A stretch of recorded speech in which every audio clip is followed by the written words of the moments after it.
Hello friends, welcome to our channel English Literature Zone. Today we will discuss Sailing to Byzantium, which is a poem written by William Butler Yeats.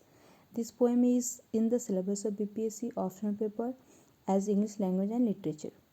Okay, Sailing to Byzantium. Sailing to Byzantium is a poem which is written by William Butler Yeats. It is in rhyming stanza form, which has rhyme scheme AB, AB, AB and CC in each stanza. There are 4 stanzas in the whole poem, and each stanza is following the same rhyming scheme. All these 4 stanzas are in ottava rima. Ottava rima is a form of Italian origin. In English, ottava rima consists of 8 iambic lines that is usually known as iambic pentameter. There are 8 lines in each stanza. Byzantium was colonized by the Greeks, which was a Greek city in ancient times. Then Byzantium was known as Constantinople, and today it is known as Istanbul.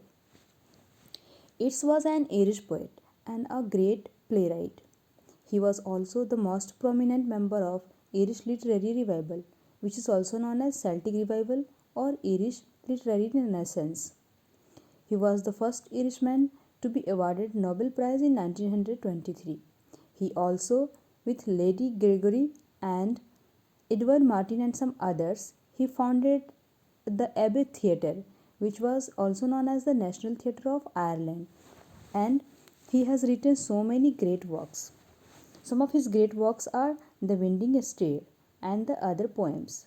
The Second Coming is also his very famous poem, and The Tower, which includes Sailing to Byzantium and Leda and the Swan, are also some of his famous works.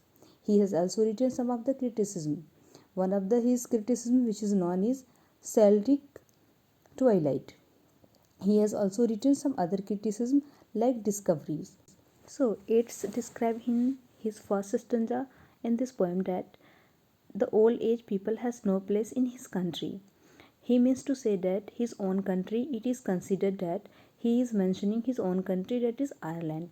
He thinks that Ireland has become a place which is for young generation and for the people of new age. So he is mentioning in his poem that all the birds, animals, and even human being, fishes, fowls, every individual is enjoying and rejoicing sensual activities and sexual and physical pleasures.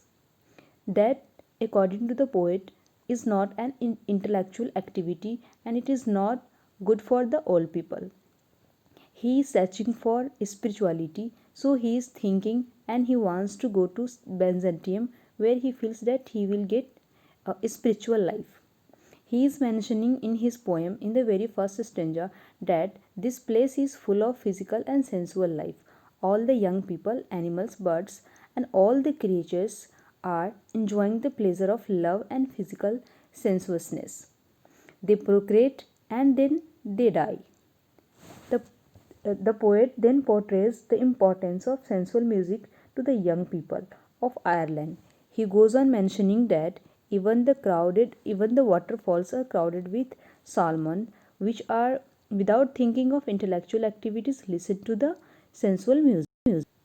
He goes on saying that intellectual and the artistic achievements are supposed to be immortal, and somehow it is referred to a thing of beauty which is joy forever, given by kids. And in the second stanza, the poet goes on describing that he's comparing an old man to a scarecrow.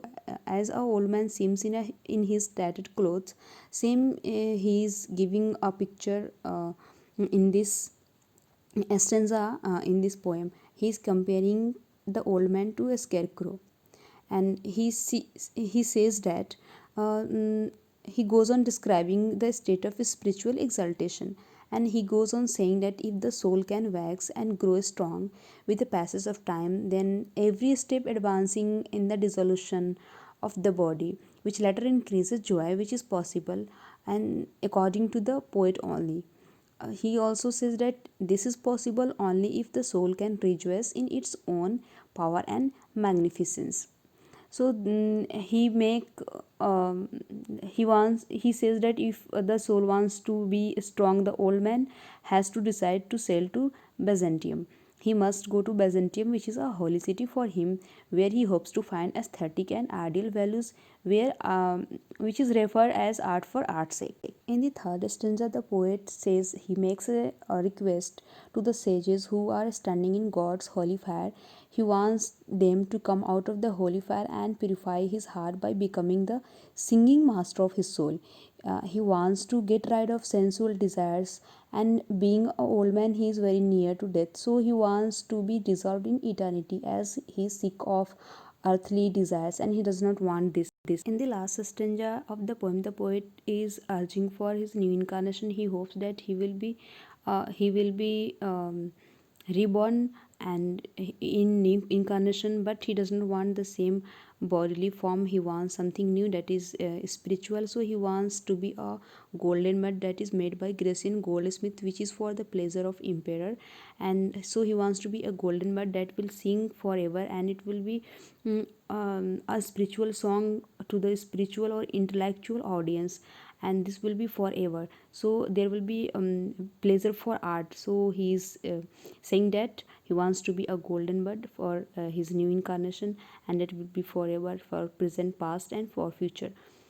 So in this way he ends the poem, and he says that in the very first stanza, altogether he says that he is against sensual and physical desire, and in second stanza he visualizes a life which is a spiritual life, and he hopes to be that is awaiting him in Byzantium. And in the third stanza he is showing his eagerness for eternity, and he wants the sages to purify his heart and soul, which are standing in the God's holy fire. And in the last stanza he is saying that he wants to be free from his bodily form. He does not want any more this, and he wants a spiritual incarnation, that he wants to be a golden bird that will sing forever, and that will sing in present, in past, and in future. So there will be no tension of age.